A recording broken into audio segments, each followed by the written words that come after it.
Tokyo ऑलिम्पिकमध्ये नीरज चोप्रा याने भालाफेकमध्ये सुवर्ण पदकाला गवसणी घातली असून नीरज चोप्रा यांचे देशभरातून कौतुक होते। टोकियो ऑलिम्पिकमध्ये जसे नीरज चोप्रा याने सुवर्ण पदक पटकावल्याचं घोषित होताच नागपुरात देखील युवा खेळाडूंनी जल्लोष साजरा केला।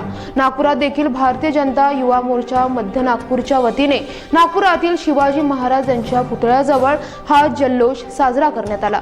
यावेळेला कार्यकर्त्यांनी ढोल ताशाच्या गजरात आनंद व्यक्त करीत एकमेकांना मिठाई चारून आनंद साजरा केला। यावेळेला भारत माता की जय अशा घोषणा सुद्धा देण्यात आल्या। आज खूप अभिमान आहे की भारताला इतका अभिमान आहे आज ज्या शिखरावर जाऊन नीरज चोप्रा याने आपली कामगिरी दाखवली आहे भारताबद्दल अभिमानास्पद आहे।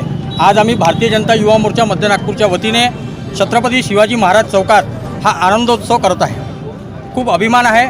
परवाही आम्ही भारतीय जनता युवा मोर्चा नागपूर शहरातर्फे रेशीमबाग चौकात येथे मेन्स टीम टोकियो